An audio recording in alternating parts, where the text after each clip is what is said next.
자, 시작해 보겠습니다. 자, 이제 우리 행정환류론 들어가야 되는데, 행정환류론은 뭐 내용이 너무 간단하잖아요. 그죠? 이거 뭐 하나의 파트라고 하기에는 너무 작다, 사실은. 시험 문제에서도 안 나올 때가 한 반? 뭐 정도는 되는 것 같고, 나오면 하나? 뭐 이런 정도 이제 나온다, 안 나온다, 뭐 요 정도 왔다 갔다 합니다. 이제 그렇게 되는데, 그런데 나와도 꼭 그 좀 빤한 게 나와요. 그죠? 예, 그게 이제 행정 통제 관련된 부분이 주로 이제 시험에 나오고 있고요. 행정 통제에서는 이제 이게 내적 통제냐, 외적 통제냐, 그리고 이게 공식적 통제냐, 비공식적 통제냐, 요거 나누는 게 또 계속 나오고 있고, 그 중에 한 절반은 감사원 관련된 문제가 나옵니다. 또. 예. 그리고 그 다음으로 많이 나오는 건 이제 옴부즈만 제도가 좀 한동안 좀 많이 유행처럼 쭉 이렇게 나왔었던 그런 정도의 역사성을 가지고 있습니다. 그래서 크게 부담 갖지 않고 보시면 좋겠는데, 간혹 이제 주제 중에서 행정개혁 관련된 게 나올 때가 있어요. 행정개혁 관련해서 어떻게 행정개혁 해야 되냐. 이 행정개혁에는 반드시 저항이 수반되거든요. 조직 구성원들은 그럴 수밖에 없어요. 조직 구성원들은 자기네가 지금까지 갖춰놓은 뭐 SOP도 있고 말이에요. 그죠? 표준화된 어떤 모델들이 있는데 이거를 뒤흔든다라고 생각이 들면 이거 가만히 있기는 좀 어렵습니다. 일단은 자기네 모든 기득권 자체가 부정되는 것이고, 또 그 다음에 자기네가 뭔가 피개혁 대상으로 올라간 거잖아요. 이제 이런 거 자체도 불쾌하기 짝이 없는 일이고, 그렇기 때문에 저항은 항상 존재한다. 근데 저항이 있을 때 어떻게 바꿔야 되냐? 구조를 바꾸는 게 하나의 방법이죠. 그죠? 예. 뭐 대통령 선거가 이제 곧 있을 예정인데, 대통령 선거가 있으면 매번 그랬듯 당연히 이 구조 개편에 대한 얘기는 반드시 나옵니다. 예, 그거는 뭐 그거를 정권이 교체가 되든 연장이 되든 그거는 항상 있는 일이에요. 예, 그래서 그게 폭이 클지 작을지는 뭐 지켜봐야 될 일이겠으나 구조 개선은 있는 건데, 그 구조 개선을 통해서 이 저항을 극복하고 개혁에 박차를 가할 수가 있습니다. 특히 새 정부가 출범한다, 이때는 그 대통령 권력을 쥔 사람의 힘이 가장 강력할 때예요. 그렇기 때문에 그때는 진짜 아야 소리 못하고 그대로 그게 이제 진행이 되는 경향이 많이 있습니다. 그리고 아니면은 사람들의 인식을 바꾸는 거예요. 사람들의 태도나 인식 같은 것들을 바꾸는 거, 인간적인 요인 혹은 행태적인 요인이라고 이야기를 하는 거죠. 그런 게 있고, 그 다음에 환경적인 요인 같은 것들을 또 바꾸는 방법도 있고, 그리고 통계 자료 같은 걸 좀 뒤밀어서 관리 기술적인 차원으로도 접근하는 것도 가능합니다. 예. 이게 뭐 방법상의 문제를 좀 고민해 보는 거예요. 일단은 사람들을 설득할 때 제일 좋은 게 근거를 가지고 이야기하는 거예요. 상대방이 꼼짝달싹 할 수 없게 근거를 갖고 들이미는 건데, 객관적인 사실 앞에서 뭐 반박을 하기는 좀 쉽지 않잖아요. 그래서 객관적 사실을 뒤미는 거, 이런 것들이 과정이 좀 필요하고, 그리고 타이밍입니다. 타이밍, 단계, 이런 것들을 보는 거예요. 그러니까 한 큐에 뭘 하려고 그러면 저항도 그만큼 거세요. 그래서 이거를 서서히 진행하는 것, 이런 것들도 가능하고 그렇죠. 이제 그런 부분이 좀 시험에 나오면 조금 어려워지고, 왜냐면 익숙하지 않으니까, 우리가 많이 다뤄본 게 아니라. 그리고 그 다음에 이제 행정 통제 관련된 게 나오면 좀 쉽고, 그건 뭐 대부분 다 맞추지 않나, 이렇게 보여집니다. 자, 이제 그런 느낌으로 한번 이 관련된 문제 쫙 한번 훑어 내려가 보죠. 행정 통제, 행정 책임에 대한 설명인데, 파이너. 이건 좀 학자 공격이 또 들어와가지고, 예, 우리를 좀 당혹하게 했던 내용인데, 일단은 니은을 가지고 답을 구할 수가 있을 것 같아요. 그죠? 니은 같은 경우에 보면, 감사원의 직무감찰과 회계감사는 외부 통제에 해당한다 그랬는데, 이건 내부 통제 아니겠습니까? 이게 이제 왜 자꾸 시험에 나오냐. 미국은 감사원이 의회 소속으로 돼 있어요. 그렇기 때문에 걔네는 감사원이 외부 통제입니다. 감사기구에 의한 통제가 외부 통제예요. 근데 우리나라는 행정부 안에 대통령 직속으로 돼 있습니다. 그래서 내부 통제거든요. 이게 학자들 눈에는 되게 큰 차이인 거예요. 그래서 자꾸 내는 겁니다. 자꾸 내는 거고. 그래서 이건 이제 틀린 거니까 니은을 제끼고 가야 되지 않습니까? 밑에서? 그러면은 1번 아니면 3번이네? 근데 뭐 선지가 3개밖에 없으니까, 기억만 맞냐? 기억 디귿이 맞냐? 이거예요. 근데 이게 문제 푸는 요령으로 제가 지금 접근하고 있는 건데, 내용을 읽어보면 기억에, 이게 파이너가 외부 통제를 강조한다 그랬고요. 프리드리히도 외부적인 책임을 강조했다 그랬어. 근데 시험 문제에서 보통 이런 식으로 학자는 다른데, 둘이 비슷한 성향을 가진 주장을 한 거를 내겠습니까? 생각해보면 이 둘 중에 하나는 뭔가 내부적인데 외부적인 걸로 바꾼 거 아니겠어? 라고 우리가 찍신이 발동하는 거예요. 찍신. 그러면은 둘 중에 하나인데, 그러면은 두 개가 다 맞을 수는 없을 것 같고, 그럼 1번이네? 이렇게 찾는 것이 요령일 수 있다. 네. 여러분들도 하루 이틀 우리가 시험 보고 살았던 거 아니니까, 이런 요령이라는 것도 뭘 의미하는지는 알잖아요. 예, 근데 뭐 제가 이제, 여러분들한테 요령이나 가르쳐 주고 이렇게 되면 안 되겠지만, 근데, 극단적인 상황에서는 이 요령에 대한 것도 여러분들의 감각이 살아 있어야 돼요. 예, 그게 머리가 팍팍 돌아가야 돼요. 집중력을 잃지 않아야 돼요. 근데 이제 문제가 행정학이 항상 마지막 과목이다 보니까 마지막에 풀면서 집중력이 흐트러져 있으면 이런 생각이 안 들어요. 예, 집중력이 있을 때 그런 게 눈에 보이는 거거든요. 이상한데? 왜 방향이 똑같이 둘 다? 이렇게 하면서 하나는 아닐 것 같은데 이렇게라도 찾아야 되는데 아무튼 그건 약간 여담이고요. 이제 들어가서 한번 보겠습니다. 파이너는 법적 제도적 외부 통제를 강조했다. 이게 이제 맞는 거고요. 프리드리히는 내재적인 통제를 강조했던 학자입니다. 예, 자율 통제 같은 것들을 강조했던 학자인데요. 얘도 2번 나올까 싶은 정도 수준입니다. 지금까지 뭐 나온 적 없는 요와 관련된 이제 학자들에 관련된 얘기로서 크게 뭐 이렇게 빈출될 것 같은 느낌적인 느낌은 별로 없지만 그래도 한번 출제가 됐었기 때문에 기억은 한번 해놓고 가자고. 파이너하고 이제 프리드리히 이 두 학자가 나와 있어요. 파이너 같은 경우에는요, 기획론에서 우리가 잠깐 언급했던 적이 있는 학자인데 기억하실까요? 기획론에서 기획이 필요하다라고 얘기했던 반동의 길 뭐 있었잖아요, 그죠? 예, 그게 이제 파이너이기도 합니다. 뭐 연동해서 기억이 뭐 또 이렇게 같이 연동이 되면은 다 잘 날 테니까 그렇게 한번 생각해 보시고요. 그러면서 외부 통제, 법적 제도적인 외부 통제를 강조했던 학자다. 이렇게 보시면 됩니다. 기획이 중요하긴 한데 법적 제도적 외부 통제를 통해서 이거를 좀 숨고르기를 해야 된다는 것을 얘기한 것 같죠. 보면 그죠? 그렇게 맥락은 연결 지으시면 어떨까 싶고요. 넘어갑니다. 이제 310번. 공식적 내부 통제. 이건 뭐 이제 아주 보편적인 유형입니다. 이제 이게. 근데 정당에 의한 통제는 정당 자체가 공식적이라고 착각하면 절대 안 됩니다. 비공식적인 거예요. 정당은요, 특별한 자격이 필요 없어요. 공권력이 있는 데가 아니고요. 시민이 스스로 자발적으로 참여하는 수단의 한 가지입니다. 여러분들도 정당에 가입하는 거 그냥 있잖아요. 맘만 먹으면 할 수 있어요. 당장. 정당을 창당하는 건 맘만 먹는다고 되진 않아. 요건이나 절차가 좀 필요하긴 해. 그런데 못할 일은 아니에요. 정당 만들겠다 하면. 여러분 저기 그 국회의원 선거할 때 비례대표 그 선출을 위한 표 봤어요? 정당 이름만 쭉 나와 있는 거? 그거 보고 깜짝 놀라잖아요. 그거 45cm인가? 거의 그런 거 받아보지 않았었어요. 이렇게 긴 거? 그러니까 이게 비례대표 강화하겠다 뭐 이러니까 창당을 막 한 거예요. 한두 석이라도 어떻게 건져보려고. 창당한 당들이 그렇게 많다는 거예요. 우리가 보통 뉴스에서 보지 못했던 당들. 그건 거꾸로 얘기하면 당 만드는 것은 시민으로서의 뭐 당연한 권리고요.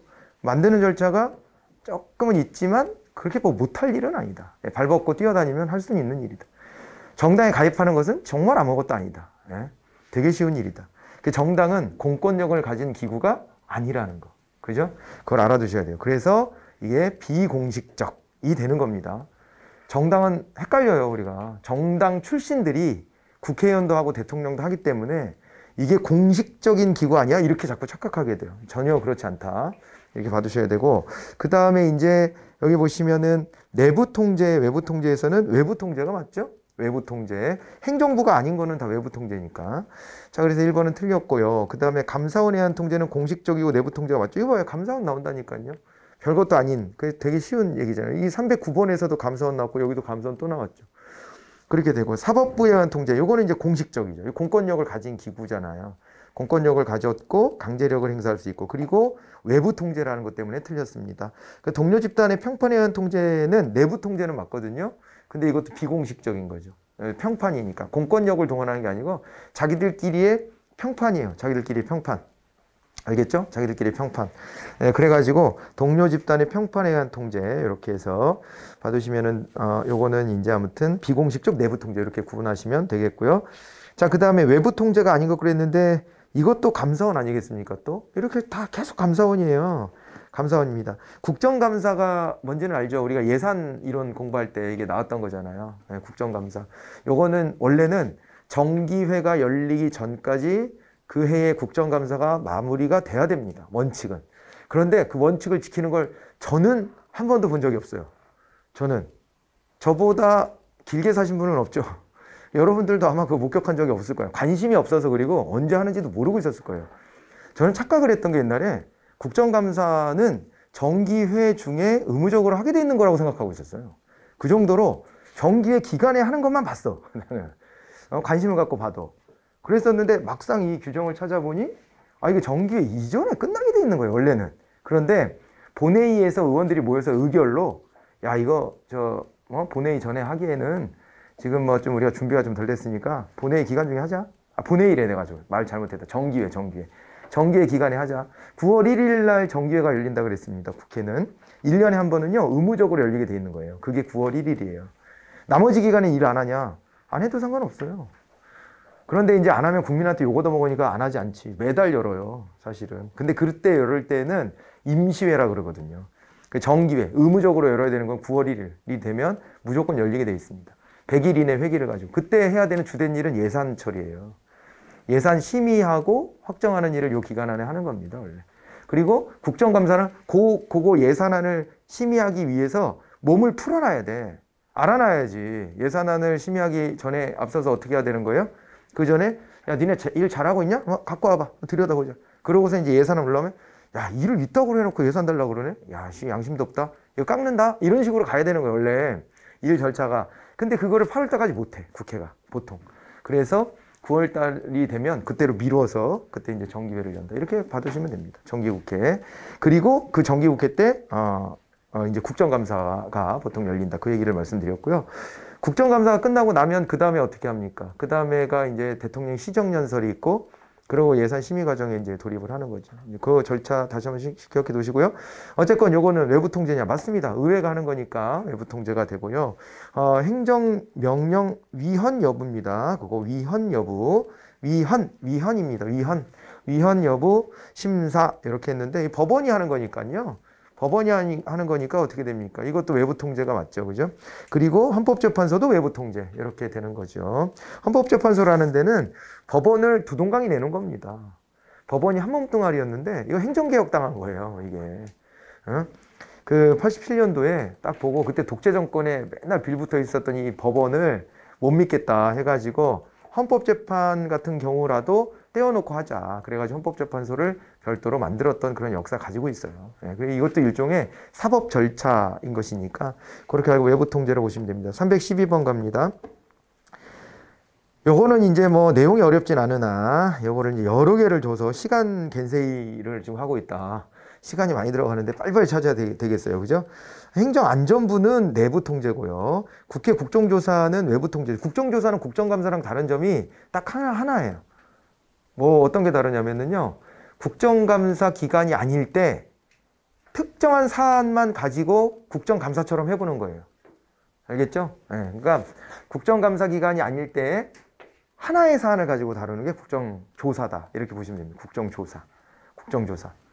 재미난 얘기를, 흥미로운 얘기 정도로 합시다. 재미난 거라기보다. 미국에는요, 국정감사 제도가 없어요. 미국은 국정감사를 안 해요. 대신에 국정조사를 합니다. 국정조사만 있는데, 국정조사가 활성화되어 있어요. 툭 하면 합니다. 근데 우리는 국정감사가 1년에 한 번 있거든요. 그러다 보니까 그때 탈탈 털어볼 수 있습니다. 전부 다. 그래가지고, 국정조사는 그 이외 기간에 하는 거니까, 추가로 하는 거니까, 이게 활성화가 잘 안 돼 있어요. 국정감사로 충분히 대체가 되면 되고, 그리고 이제 그런데도 아주 특수한 상황이 오면 국정조사를 하기는 하는데, 보셨잖아요. 국정조사를 뭐 하자. 한쪽 당에서 그러니까 반대쪽이 의심을 하고, 왜? 뭐, 어떤 사안을 가지고. 야, 우리 공격하려는 거야? 그러다가. 그러면은 좋아. 그러면 국정조사 할 때 이런 것까지 다 포함하자. 해서 니네도 그냥 넘어갈 수는 없다. 이런 식으로 딱 거니까 상대방이 민기적거리고 이런 거 보시고 있는 거예요 지금. 근데 뭐 뉴스는 요즘에 잘 안 보시니까 그러겠지만 국정조사에 대해서 서로 막 요구하고 그러면 상대방은 주저하고 막 이래요.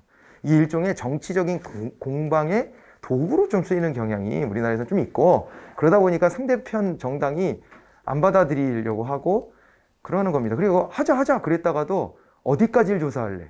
누구를 부를래? 여기에서 보통 파토가 많이 납니다.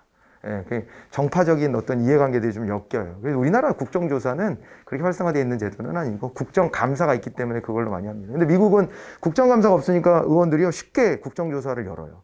열어서 거기에서 따져보고 이렇게 많이 합니다. 웬만하면. 이제 그런 걸로 국정조사를 이해하시면 됩니다. 이거 외부 통제죠. 아무튼 국정조사를 몰라도 상관은 없어요. 국회니까. 아, 국회? 아, 외부 통제네? 그냥 이렇게 하셔도 되죠. 기재부도 내부 통제입니다. 기재부 내부 통제인데, 우리 행안부, 기재부 이런 데가, 이런 데가 이제 뭐냐면은, 다른 데들 있잖아요. 다른 행정부처를 관장하는 역할을 하는 그런 중앙부처잖아요. 그죠? 행안부는 조직과 관련된 거죠. 조직. 뭐 전자정부 이런 거 있잖아요. 이런 거와 관련해서 다른 부처들을 이렇게 탁 쥐고 가요. 그리고 또 뭐 지방자치 이런 것도 행안부 소관입니다. 이런 걸 다 쥐고 가는데, 예전에 인사 관련된 것도 쥐고 있었지만 그거는 이제 또 인사혁신처가 또 생겼으니까, 그죠? 그거는 이제 별도로 떨어져 나갔고, 그리고 이제 재정 관련된 건 기재부 손을 다 타야만 하니까요. 이런 데들 한번 이렇게 보시고요. 그리고 이제 그거 다 내부 통제고, 국민들의 조세부가 처분에 대한 취소 소송은 법원에다 하는 거예요. 무조건. 그래서 이것도 외부 통제. 그리고 이제 국무총리 중앙행정기관에 대한 기관평가, 국무총리실에서도 합니다. 이거를 하고요. 국무총리실도 하고 대통령실에서도 하죠. 그래서 이런 건 내부 통제입니다. 내부 통제. 그렇게 받으시고, 그리고 환경운동연합은 이건 시민단체잖아요. 시민단체니까 이건 외부 통제. 중앙행정기관장의 당의 기관에 대한 자체평가. 우리가 이제 자체평가 중심으로 행정평가가 이루어진다라고 했는데, 그거는 내부 통제가 되겠죠. 안에서 자기네들끼리 통제하는 거고. 그리고 이제 언론의 공무원 부패 보도. 이거 언론도 외부입니다. 언론도 외부. 언론에 대한 것도 이 논쟁이 많죠, 원래. KBS 가지고 많이 사람들이 비판 많이 하고 그러죠. KBS는 공영방송이잖아요. 그 대통령이 KBS 사장을 임명합니다. 인사청문회 대상자이기도 해요, 심지어. KBS 사장은. 그래서 인사청문회 그래가지고 대통령이 임명하는 절차를 밟게 되니까, 그러니까 항상 야당은 KBS 사장을 공격해. 항상. 야, 대통령 편드냐? 너 대통령이 임명해줬다고 대통령 편드는 거지. 이런 식으로 계속 공정성 시비에 휘말려요. 이거는. 정권이 바뀌면 또 반대 공격을 하는 공격수가 달라지는 정도? 이렇게 해서 계속 시비거리가 계속 생기고 그렇게 합니다. 그래서 언론이라는 게 공영방송도 필요가 좀 있긴 한데, 공영방송 위주로 가면은 그거는 관제 언론이 돼가지고, 그죠? 이게 언론의 제대로 된 기능을 하기가 좀 어려운 건 사실이에요. 그래서 이거를 민간이 경영하도록 맡겨놓고 있는 형태이지요? 맞나요? 네. 주로는 그렇게 되어 있습니다. 그래서 이거는 아무튼 공권력 바깥에다 두는 게 기본 원칙이지, 공권력 안에 여기 있는 건 아니에요. 물론 이건 하지. 국정 홍보 기능이라는 건 있죠. 정부도. 그런 건 있지만 그건 홍보지. 그건 통제가 아니라. 언론을 바깥에다 두면 그거는 통제의 기능을 수행하는 겁니다. 그죠? 네. 자, 그렇게 해서 답을 찾으시면 되는 거겠네요. 이게. 네, 이렇게 해가지고 312번의 답은 4번이다. 이렇게 보시면 되겠습니다. 정부 통제를 내부 통제, 외부 통제를 구분할 때 내부 통제가 아닌 게 뭐냐 그랬는데, 그게 바로 이제 정당에 의한 통제가 되겠네요. 쉽죠, 이제. 자, 우리 행정 통제에 대한 설명으로 좀 옳지 않은 게 뭐냐 그랬습니다. 행정권한의 강화 및 행정재량권의 확대가 두드러지면서 행정책임 확보의 수단으로서 행정 통제의 중요성이 커지고 있다. 이렇게 되어 있네요. 일반론적인 얘기가 그냥 쓰여져 있어요. 행정이 전문화됐잖아요. 우리 언제부터라고 보고 있어요? 행정이 전문화됐다라고 그러면요. 복지국가가 등장했을 때 있죠. 행정국가 현상. 이게 나타났을 때. 그게 시점으로 보면 대공황과 그 이후에 그걸 극복하기 위한 뉴딜 정책의 실현. 이때예요. 이때 행정국가라는 개념이 등장한 거예요. 그 전에는 입법국가였지 않습니까? 입법국가. 행정부의 힘을 쫙 빼놨었는데, 이제는 어떻게 하는 거예요? 행정부의 힘을 쫙 빼놓는 게 아니라 이제 행정부의 전문성을 활용하자. 이렇게 간 겁니다. 대신에 이제 견제가 좀 더 철저해져야 되는 이런 상황이 좀 되지 않았나 이렇게 보여지는 거고요. 의회는 국가의 예산을 심의하고 승인하거나 혹은 지출을 금지하거나 제한하는 등의 조치를 통해 행정부를 통제한다. 뭐 틀린 얘기는 없죠. 예산에 관련해서 심의하죠.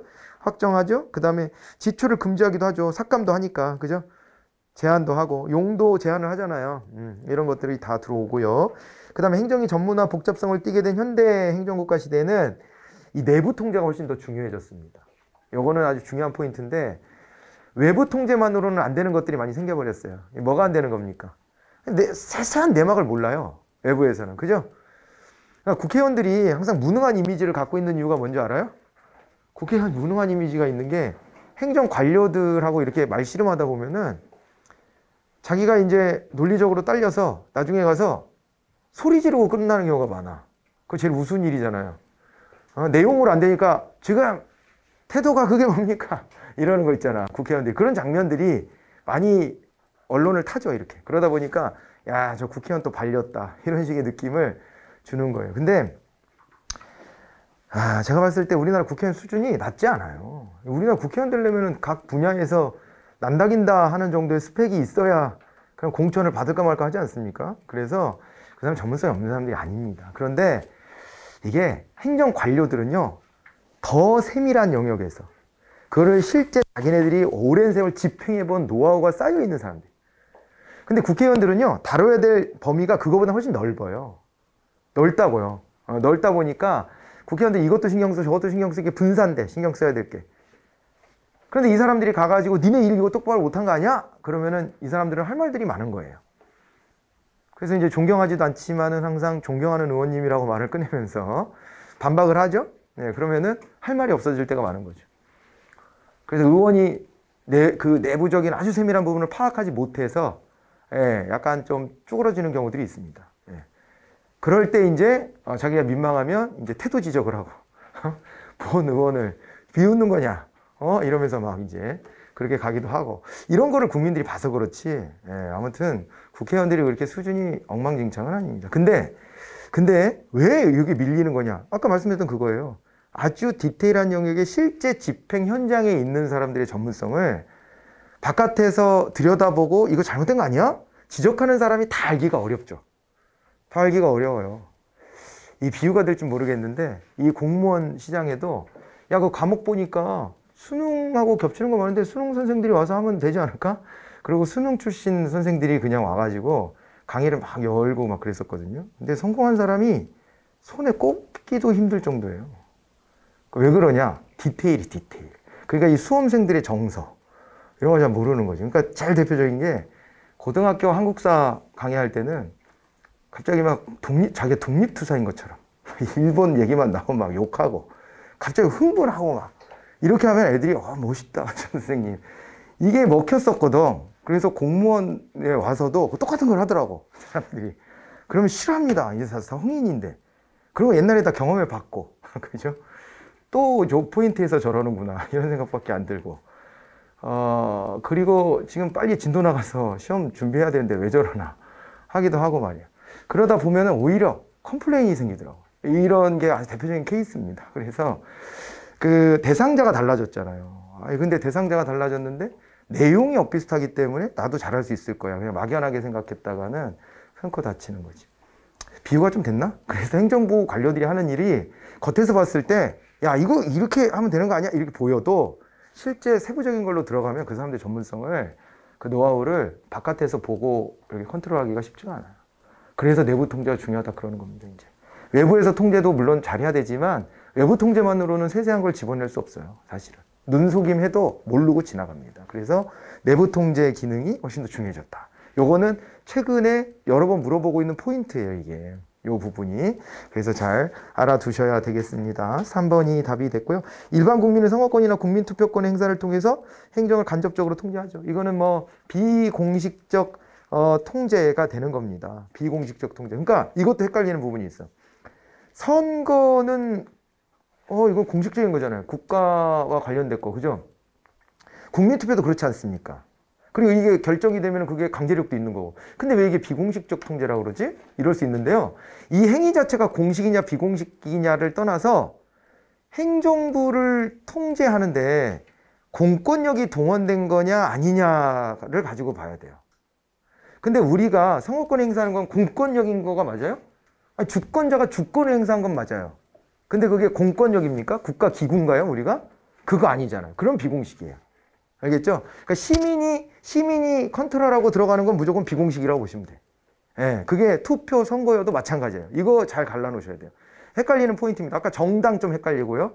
그 다음에 이런 거 투표, 선거 이런 거 좀 헷갈릴 수 있어요. 이거 공식적인 거 아니야? 이렇게 생각할 수 있는데 아니에요. 외부 통제인 건 알겠죠. 행정부가 아니니까 우리가. 외부 통제인 거는 쉽게 생각을 할 수 있는데 비공식, 공식에서 좀 헷갈릴 수 있어요. 근데 이거 비공식이에요. 무조건. 알겠죠? 공권력이 아니기 때문에 이 자체가 우리는 주권을 행사한 거지 공권력을 행사하는 게 아니에요. 그렇게 정리를 좀 잘 해두시기 바랍니다. 헷갈리지 말고요. 자, 그 다음에 이제 315번 국무총리에서도 국민권익위원회가 있습니다. 이게 이제 옴부즈만 때문에 자꾸 나오는 거죠. 국민권익위원회도 일종의 옴부즈만 이렇게 해설을 하셔야 돼요. 왜냐? 기준은 항상 누가 되는 거예요? 원조지, 원조. 원조집이 기준이에요. 그러다 보니까 1809년에 스웨덴에서 최초로 옴부즈만제도 만들었잖아요. 거기가 원조야. 근데 원조집은 어떻게 하나 레시피를 보니까 의회 안에다 설치했어, 옴부즈만을. 그게 표준인 거예요. 그런데 이건 이제 프랑스나 우리나라 같은 경우는 행정부 소속형이에요. 그렇게 설치가 돼 있는 거거든요. 그러다 보니까 원조에서 벗어난 거야. 이건 응용 버전이야. 그래서 원조라고 말할 수는 없고 이게 뭐라 그럴까? 원조 말고 약간 좀 새로운 양념을 가미했다 그럴까? 뭐 그런 식이 되는 겁니다.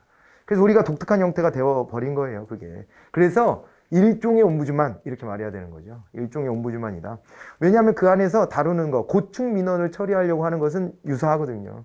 그거는 같은 기능이기 때문에. 근데 우리나라 국민권익위원회는 그거보다 더 커져 있어요, 사실은.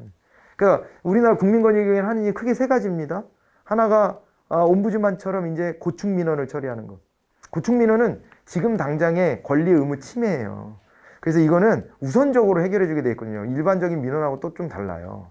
그래서 이 문제를 처리하는 기관이다라는 점은 옴부즈만적 성격이에요. 그런데 그거 말고도 행정심판위원회로서의 역할을 합니다. 중앙행정심판위원회 역할. 행정심판이 뭔지 알죠? 소송은 행정부랑 어떤 시시비비를 가리고 싶은 게 생겼어. 그런데 이거를 있잖아요. 시시비를 가리고 싶은데 이거 행정부 안에다가 물어보면 다 같은 편일 것 같아. 그래서 외부의 사법부로 들고 나가면 그건 행정소송이에요. 그런데 또 사법부는 어떤 한계가 있냐? 전문성이 떨어져요. 여러분 재판 안 받아봤죠? 재판을 저도 직접 제 이름으로 받아보진 않았는데 이제 민사소송이나 이런 거를. 그런데 이제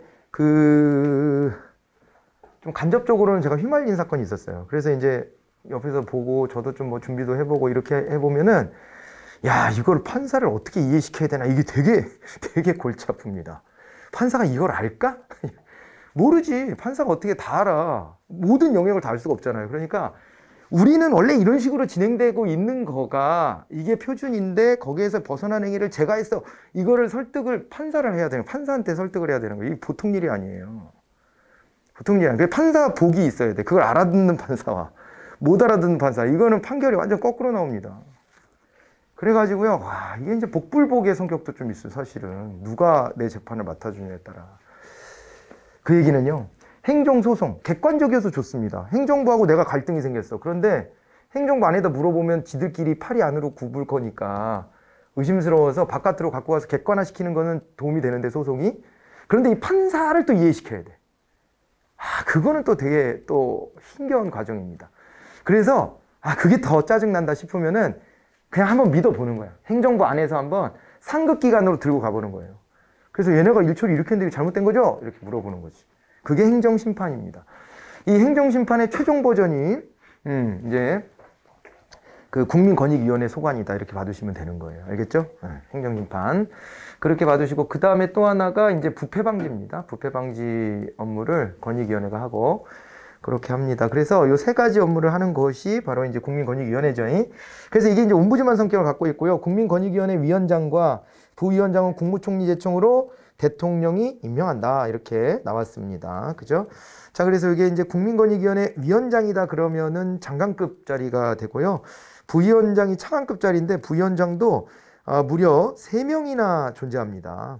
그 정도로 범위가 커요. 아까 이제 주된 기능 3개라 그랬잖아요. 각각의 업무를 관장하는 부위원장 셋이 있어요.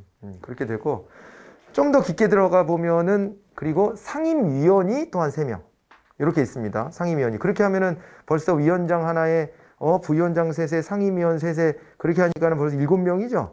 7명이. 근데 여기가 최대 15명까지 구성할 수 있는데 15명으로 돼 있어요, 지금.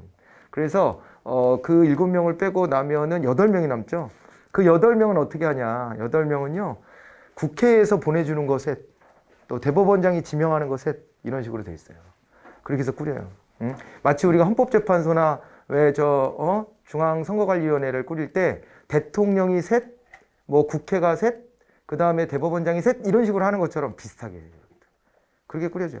이건 듣고 이해가 되면 아 하고 지나가시고 안 되면 패스. 거기까지 너무 깊은 얘기이긴 해요. 패스하셔도 돼요. 어쨌거나 국민권익위원회가 요렇게 이제 위원장, 부위원장 임명하고요. 교차 기능 조직, 아까 봤던 행안부, 기재부, 그리고 저기 누구예요? 행안부, 기재부, 아까 뭐 인사혁신처 이런 데가 교차 기능 조직이라는 거예요. 행정부 내 다른 부처를 컨트롤하는 거죠. 거기에 이제 영향력을 갖고 있는 거죠. 이런 거를 교차 기능 조직이라고 하는데 행정체제 전반에 걸쳐 관리작용을 분담하여 수행하는 참모적 조직 단위들로서 내부 통제 체제로부터 완전히 독립되어 있다 이렇게 되어 있는데 교차 기능 조직이 내부 통제 아닙니까?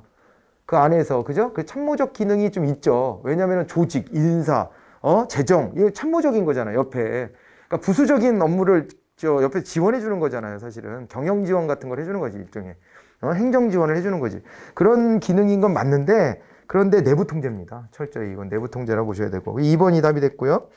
헌법재판 제도는 헌법을 수호하고 부당한 국가 권력으로부터 국민의 권리와 자유를 보호하는 과정에서 행정에 대한 통제 기능을 수행한다 이렇게 되어 있는데 뭐 틀릴 만한 얘기가 없어요.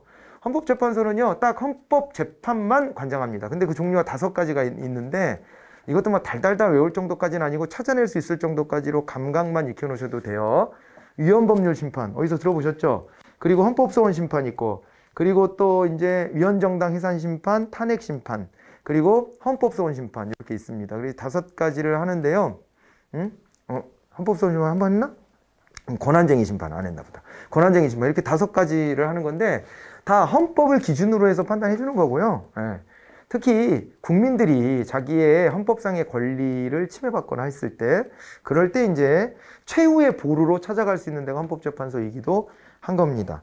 예, 그렇게 봐두시면 되는 거고요. 그래서 뭐 그 뒤에 나와 있는 내용도 일반론적인 얘기인 겁니다. 그렇게 보시고 독립통제기관은 일반행정기관과 그리고 대통령 그리고 외부적 통제 중추들의 중간 정도에 위치하며 상당한 수의 독자성과 자율성을 누린다 이렇게 돼 있는데 독립적으로 통제한다 이렇게 돼 있잖아요. 독립통제기관이다 라고 되어 있습니다. 그러니까 일반행정기관하고 대통령 그리고 외부적 통제 중추들의 중간에 위치한다. 그러니까 그 어디에도 소속되지 않으면서 그 주위에 있는데 어떻게 보면 거리 감각이 이렇게 다 그죠? 일정하게 다 다른 데들하고 이게 거리를 두고 있다.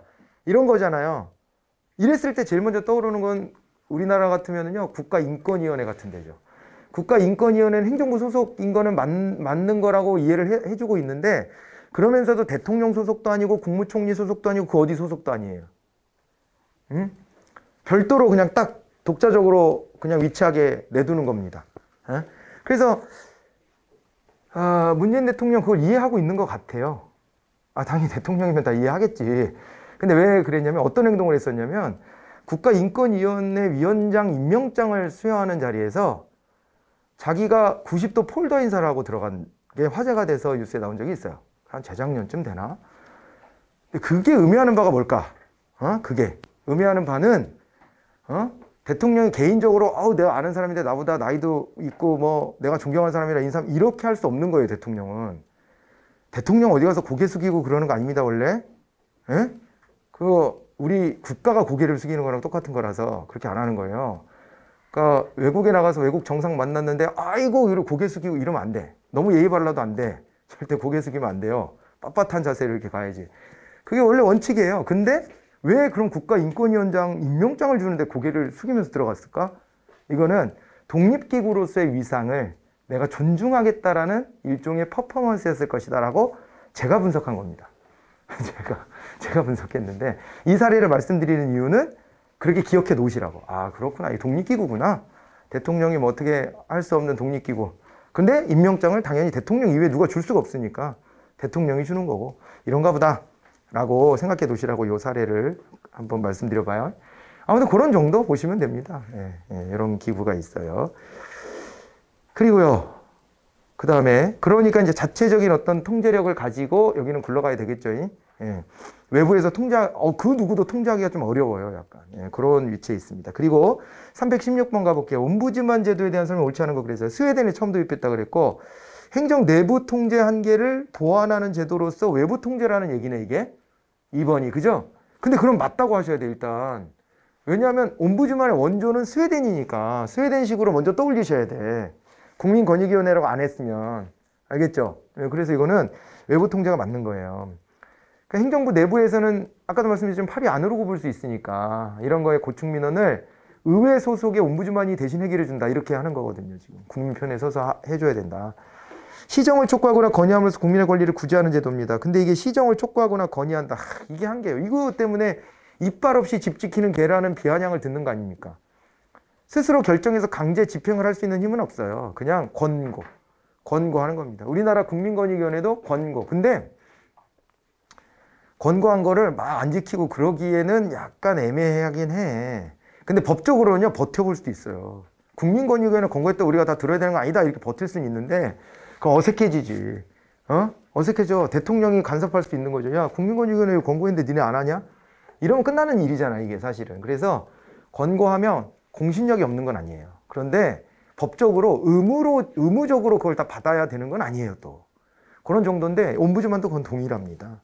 그렇게 보셔야 되고요. 그렇게 보시고, 그 다음에 또, 여기에 대부분의 국가에서는 입법부에 소속되어 있다, 이렇게 되어 있어요. 그죠? 예, 그래서 대부분의 국가에서는 입법부에 소속되어 있는 것도 맞아요. 그러면 다 맞아버렸네? 그러면 이제 의심하는 거예요. 아, 그러면 이 중에서 제일 출제자가 말하고 싶었던 게 뭘까? 다 맞을 수 있는데, 논란이 있을 만한 건 2번인 거지, 뭐. 그러니까 어느 나라는, 그러니까 스웨덴을 중심으로 보자고 제가 제안 드렸어요. 그죠? 그래서 외부 통제일 것이 그 확률이 높은데 어느 국가들은 내부 통제도 하니까 그러면은 그 어느 국가들은 내부 통제를 하는데 무조건 외부 통제라고 하는 건 잘못된 거 아니야? 라고 아마 출제자는 지 머릿속에 그렇게 생각하고 냈겠지. 그렇지 않겠어요, 이거? 그러면 확률상 2번밖에 없지, 이러면. 나머지가 다 확실히 맞으니까. 그죠? 2번을 아마 그런 의도로 냈겠구나 하고 답을 찾으셔야 돼요. 이 군무원 문제가 이렇게 그지같이 나와가지고 그래서 군무원 준비하시는 분들이 군무원 시험이 더 어렵다는데요? 이렇게 말하는 거예요. 그지 같아서 어렵다고 하는 거지. 이게 뭐 군무원 시험이 더 진짜로 뭐 난도가 있거나 그런 것 같진 않아요. 왜냐면 군무원 되게 단답식으로 많이 물어봐요. 되게 짧게. 오히려. 그런데도 불구하고 좀 약간 너무 러프하게 다듬어지지 않은, 정제되지 않은 형태로 많이 나와서 그래서 어렵게 느끼는 것 뿐이에요. 우리가 이제 개떡같이 문제를 내도 찰떡같이 알아듣고 이제 답을 찾는 이런 훈련도 하셔야 되는 겁니다. 우리는 문제를 풀을 때 슈퍼 병이에요, 병. 을도 아니야. 그냥 병이야. 그러니까 그렇게 잘 찾는 연습도 하셔야 돼요. 317번. 지방직에서는 좀 다듬었나 한번 봅시다, 우리 그럼. 우리나라의 국민권익위원회 헌법상 독립성을 보장하기 위해 대통령소 설치되어 있다. 이것 뭐, 그죠? 예, 노말하네요. 1번이 바로 답이 됐습니다. 예, 국무총리 소속. 예, 국무총리 소속이기 때문에 대통령 소속은 아니고요. 옴부즈만을 임명하는 주체는 입법기관, 행정수반 등 국가별로 상이하다 그랬는데, 그렇죠. 이렇게 돼야지 좀 세련됐다. 그죠? 야, 이거 좀 달라. 야, 입법기관 소속도 있고, 행정수반 소속도 있고, 뭐 이렇게 달라. 이렇게 써주고 있네요. 그리고 스웨덴에선 19세기에 채택됐다. 1809년 말씀드렸고, 행정에 대한 통제 기능을 수행하는 것이 맞죠. 고충민원 처리를 통해서. 자, 그래서 1번이 답이 됐고요. 318번. 민원행정의 성격에 대한 설명을 옳은 것만 모두 골라라 그랬습니다. 우리 민원의 종류도 여러 가지가 있어요. 아까 이제 고충민원을 얘기했었고요. 그리고 또 다수인 관련 민원 이런 거 들어보셨어요? 다수인 관련 민원? 그거는요, 5세대 이상이 공통적으로 민원을 제기하는 거예요. 그거를 다수인 관련 민원이라고 그래요. 그리고 복합 민원이라는 것도 있어요. 복합 민원은 뭐냐? 이거는요, 한 기관이 민원 해결을 해줄 수 있는 성격이 아니야. 여러 군데가 같이 협심해서 민원 해결을 해줘야 되는 거. 이런 건 복합 민원이라고 그래요. 그 종류들이 많아요, 사실은. 많은데, 일단 한번 볼까요? 규정에 따라 서비스를 제공하는, 규정에 따라서 뭐, 민원 행정에 대한 서비스가 이제 규정에 따라 이루어져야 되겠죠. 이 전달적 행정이다 이런 말 했어요. 전달적 행정. 무슨 말인지 이해가 오나요? 전달적 행정. 그죠? 민원이 제기하면 그거에 대해서 해결해주는 형식. 그죠? 그래서 이제 이게, 전달적 행정이다 그랬고, 행정기관도 민원을 제기하는 주체가 될 수 있어요. 그러니까 민원이라는 게 우리끼리만 하는 게 아니라 자기들끼리도 민원 제기를 할 수 있는 거예요. 자기들끼리 업무 처리를 더 원만하게 하기 위해서. 그죠? 행정 구제 수단으로 볼 수 없다가 뭐야, 이게? 도대체가. 이건 뭐 주워 먹으라는 거 아니야, 이거 거의? 2020년도 지방직이구나. 그럴 줄 알았어. 2020년도 지방직 문제는요, 정말 거지같이 나왔죠. 줍줍하는 문제로 나왔어, 거의 진짜. 줍줍하는 문제로. 예? 그 와중에 우리는 또 찾아서 틀렸지. 수험생들은 찾아서 또 용케 틀리더라고요. 근데 틀릴 수 없을 정도 수준으로 냈어, 거의. 2020년도에는요, 국가직이 원래 4월달 예정돼 있었잖아요. 근데 1월 말? 2월 초? 이때 코로나 터지면서 국가직 시험이 딜레이 되고, 그리고 6월 달에 이제 저 지방직이 먼저 치러지게 되는데, 그때는 어쩔 수 없다. 하자. 그냥 그렇게 된 거예요. 대신에 문제 난이도를 엄청 낮췄더라고요. 엄청 낮췄어. 우리를 너무 우습게 생각하고 출제한 게 아닌가 싶을 정도로, 그죠? 그러니까 이게 뭐야. 행정 구제수단을 볼 수 없다가 성의가 없잖아. 성의가 문제를 내는데. 그잖아요. 그래서 디귿은 당연히 틀렸고 답은 3번입니다. 네, 이렇게 찾아내시면 되고. 근데 또 생각이 많아지면, 너무 쉬우면 생각이 많아져. 그럼 니은 같은 것도 막 고심을 하게 되지, 이제. 민원이라는 개념을 이렇게까지 할 수 있나? 이런 건데, 민원이라는 개념을 넓게 생각하면 당연히, 그죠? 행정기관에 제기하는 모든 것들이, 행정기관을 대상으로 제기하는 모든 것들이 민원이잖아요. 그 주체는 꼭 국민이어야 한다. 이거보다는 넓혀서 보실 수 있는 겁니다. 그렇게 해서 정리하시고 행정개혁으로 가볼까요? 그러니까 군무원에서 이런 거를 내니까 이게 어렵게 느껴지는 거예요. 글자 몇 개 안 되는데, 뭐, 보도 못한 학자가 툭 튀어나온 거예요. 레비트가 제시하는 조직혁신의 주요 대상 변수가 뭐냐, 이렇게 되어 있어요. 자, 그러면 이제부터는 우리의 센스가 충분히 발현이 돼야 됩니다. 일단은요, 업무가 조직혁신의 대상일 수 있어요, 없어요? 업무가 조직혁신의 대상이 될 수 있는 거죠. 업무 자체를 어떻게 바꿀 것이냐. 이거 혁신의 대상일 수 있지 않겠어요? 예? 그리고요, 또 그 다음에 두 번째로는 인간도 조직혁신의 주요 대상, 사람이 바뀌어요. 주체가 사람이니까. 이 안에 구성원들을 바꿔야 된다. 혁신해야 된다. 구조를 바꾸자. 다 가능할 것 같은데? 규범을 바꾸자. 그랬는데, 그럴 것 같기도 하지만은 제일 좀 약해 보이는 느낌은 좀 있죠, 사실은. 그러니까 조직을 바꾸는 것은 우리가 업무 효율성을 위해서 조직을 혁신하는 거지. 안 그래요? 업무 효율성을 위해서 조직을 혁신하는 거라서 업무 체계를 바꾸거나 그 구성원들의 마인드를 바꿔내거나, 그죠? 그리고 또 그 다음에 또 구조를 바꿔버리거나, 이런 것들은 되게 통상적으로 우리가 많이 얘기해왔던 것들이에요. 아까도 그랬잖아요. 개혁에 대해서 저항할 때 어떻게 접근해야 되냐. 그럴 때도 얘기했던 게 다 이런 거 아니에요? 인간 구조 안에 업무가 들어가는 것이기도 하고, 그죠? 그렇게 들어가는 거예요. 그런데 규범이라고 하는 것은 자기들끼리 어떤 룰이거든요, 이게. 그죠? 자기들끼리 룰을 바꾼다? 이것이 근본적으로 우리가 건드려야 될 개혁의 대상인 것이냐, 혁신의 대상인 것이냐, 그랬을 때, 그거는 좀 이제 애매한 구석이 실제로 좀 있지 않을까라고 말은 하지만, 막상 이거 문제 나왔을 때 풀으려면 외우고 있지 않으면 힘들어요. 예. 외우고 있지 않으면 여기서 이 규범이 답이 될 거다, 이거를 찾기가 너무너무 어려워요. 너무너무 어렵고, 이 레비트라는 학자는 이 앞에 있는 1, 2, 3번에다가 기술이라는 걸 제시했어요. 기술의 전환. 예, 이런 것들을 조직혁신의 하나의 종류로 꼽았습니다. 레비트맘이라서 사실은 암기해서 풀어야 될 문제인데, 우리가 통상적으로 봤던 문제가 아니잖아요, 학자가. 이게 틀리라고 내는 문제예요, 이런 게. 예. 그래서 참고 삼아서 그냥 보고 지나갑니다. 자, 이제 이런 거, 아까 말씀드렸던 거, 이제 우리가 잘 봐야 될 문제는 320번 같은 문제입니다. 행정개혁의 접근 방법에 대한 설명을 옳지 않은 게 뭐냐 그랬는데, 행태적 접근 방법에서는 행정인의 가치관, 태도, 신념을 인위적으로 변혁시켜 행정개혁을 도모하는 거예요. 이런 얘기를 하고 있는 게 우리가 행태적 접근들이 다 이런 건데요. 변혁적 리더십에서도 이런 얘기를 했고, OD 같은 거에서도 이런 얘기를 하죠. 그러면서 훈련 방법으로는 감수성 훈련이 이런 걸 해주는 거예요. 다 연결되세요? 걔네가 약간 한통속이야, 다. 그러니까 리더십에서는 변혁적 리더십. 변혁적 리더는 뭐 하는 사람이에요? 사람들의 마음을 움직이는 거예요. 그죠? 근데 그거가요, 현대사회에 매우 중요하다 이렇게 보여지는 이유가 창의적인 일을 하니까 그래요. 옛날에는 분업화된 일 있잖아요. 기계적 능률성 추구하면 되는 거면 진짜로 법적으로 못하게 해서 그렇지, 채찍 하나 들고 동작 하나하나 컨트롤 시키면 돼. 그냥 못하면 한 대씩 치면서. 옛날에 공장 같은 데 가면 진짜 맞고 그랬어, 사람들. 알아요? 사람들 때리고 그랬어. 시키는 대로 안 한다고. 무식하던 시절 얘기입니다, 물론. 예, 그런 시절 얘기지만은 그렇게 통제가 가능했다는 걸 보여주기도 하는 거예요. 시키는 거나 해, 이 새끼야. 말귀도 못 알아듣냐? 이러면서 욕하면서 때리고, 긴장해서 사람들이 시키는 것만 똑바로 하면 자기네들의 효율성은 달성이 되는 거예요, 이게. 그런 시기를 지났어요. 그러니까는 막 미성년자 데려다가 노동시키고 그러는 겁니다. 미성년자는 아직 자기 능력을 키워야 될 단계인데 그런 거 다 필요 없어. 몸 움직일 줄 아냐? 와. 그럼 와가지고 해봐. 그래 이러는 거지 지금. 맞아요? 그러는 거잖아요. 그래서 아동노동 착취도 하고 막 그러는 겁니다. 그러니까 정해져 있는 그 디테일한 분업화된 일 하나만 하면 됩니다. 그런데 현대사회는 그게 아니야. 이제 현대사회는 창의적인 일을 해야 되고 융합적인 일을 해야 되고 그래요. 그래서 변혁적 리더가 필요한 거예요. 야, 우리가 어떤 방향으로 바뀌어야 될까? 이런 거를 조직 구성원들끼리 중지를 모아야 돼. 항상 이런 고민을 해야 돼. 근데 이건 리더 혼자서 해가지고서는 답이 안 나와요, 절대. 그래서 거기에서 사람들의 마음을 움직이고 사람들의 어떤 그 행동의 방식들을 또 바꾸고 이렇게 해야 되는 거거든요. 그래서 가치관, 태도, 신념을 바꾸는 거고요. 이걸 잘 해내는 조직이 OD를 이루는 거죠. 조직 발전이라고 하는 거예요. 양적 팽창 말고, 그죠? 질적 개선을 해내는 것이고, 이걸 위해서 필요한 게 이제 감수성 훈련인 것이고.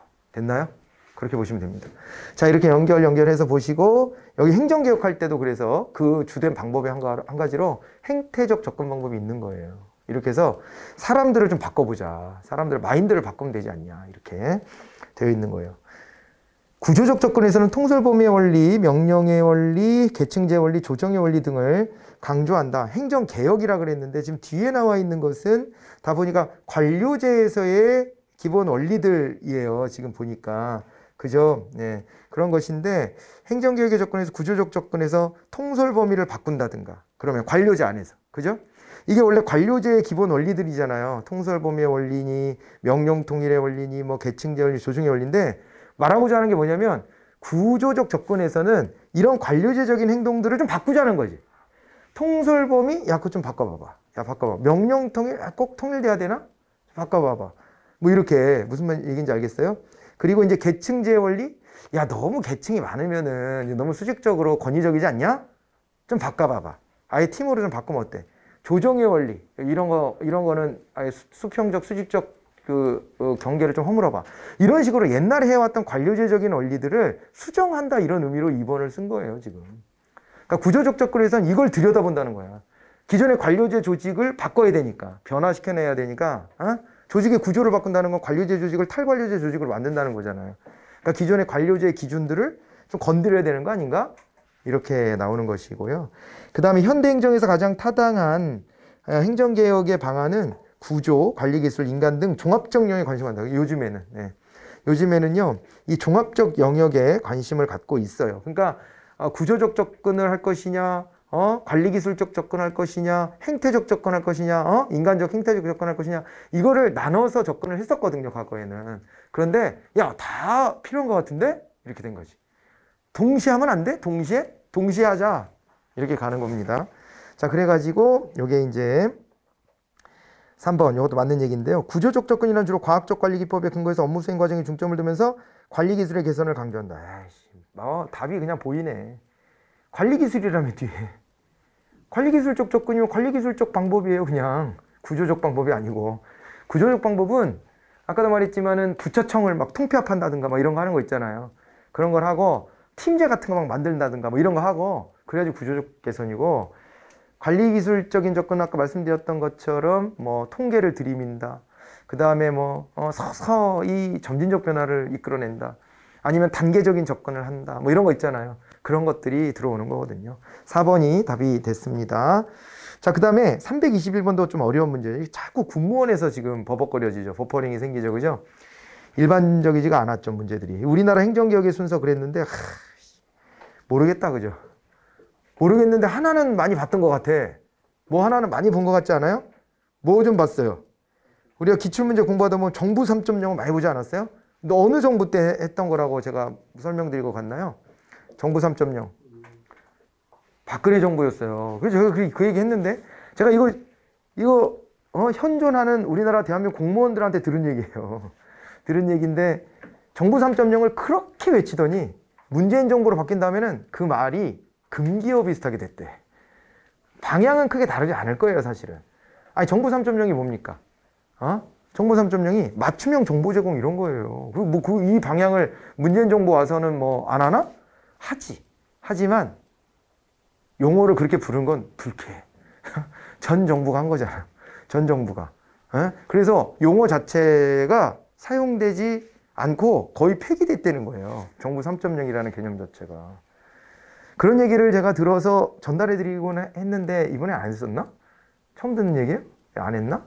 아무튼 간에 그랬대요. 그래서 이게 정부 3.0 박근혜 정부 때 했던 거고요. 좋은 방향성이에요. 그 전에 정부 1.0은 뭐였냐면은 정부 1.0은 이게 이제 이게요. 신청한 것에 대해서 방문을 하면은 정보를 살짝 보세요. 신청하신 분이죠. 봐봐요. 봤죠? 이런 수준.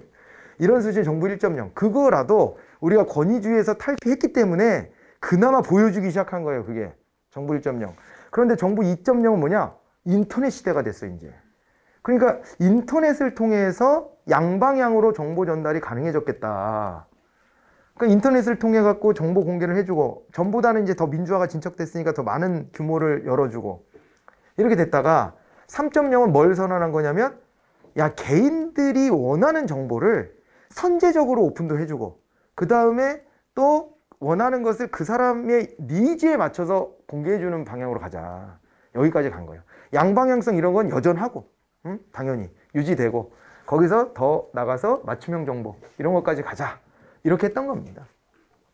근데 이 방향이 문재인 정부에서 없어졌겠냐고. 그럴 리가 없지.